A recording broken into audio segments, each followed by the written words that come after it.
Why do we fear black cats? And why do we depict witches as these little old hermit women that live alone in the woods? Well, the stories behind these Halloween traditions are actually centuries old, and we're going to talk about them and a few more right now.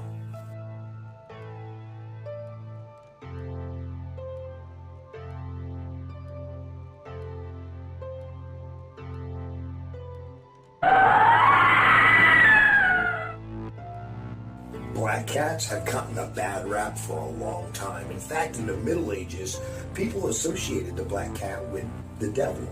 And they even felt that the black cat was partially responsible for the Black Plague.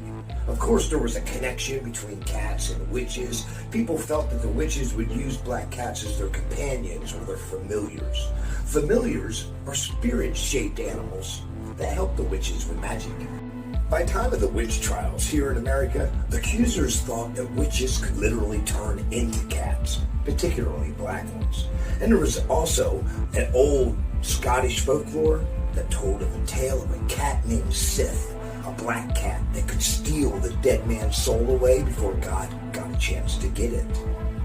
But hey, don't be so hard on the black cat, and not everyone is. In fact, in Germany, if a black cat crosses your path from left to right, it's actually a sign of good luck.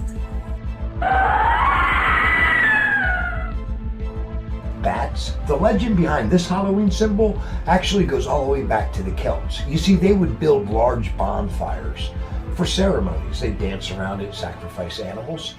Well, these large fires would attract insects, and the insects, of course, would attract bats. People became familiar with the bat and the construction of the fire and the rituals that took place. And that's how it worked its way in. In medieval times, people thought bats were messengers of bad news and evil deeds. And they also thought there was a possibility that they too were familiars with the witches. And not to mention the witches, they were known to use bats' blood in some of their magic potions.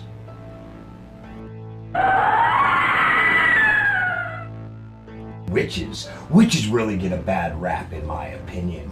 The only thing we got right is the image of the old woman. Actually, she stems from the Celts once again. The Celts had an image of an old woman in the woods. She was known as the crone, or the old woman of the woods, or even the Mother Earth. Now, the old woman would be known to be stirring her cauldron. Now, her cauldron was a magic cauldron. It had the ability to catch the souls of all the dying people. Now, the souls would remain in the cauldron until they were reincarnated.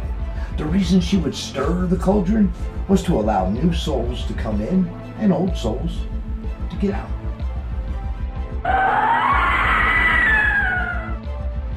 Don't touch the witch's broomstick. And there may be a good reason why.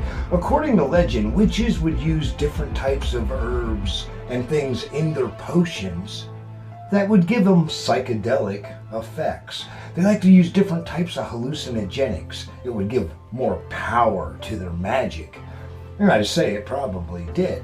One report even said that witches would take this herbs in these ointments and spread them all over their broomstick. So if you were to touch their broomstick, well, you could see what could possibly happen. Considering some of these potions were so strong, the hallucinogenic could be absorbed through your skin. It was also reported that witches would use these ointments on their nether areas, as well as anointing all the hairy spots of their body. This, once again, kind of guaranteeing a type of magical control if you were to get too close to the witch. Of course, all of these type of things come out of statements that were made under interrogations and torture, but nevertheless stuck in the minds of people yet today.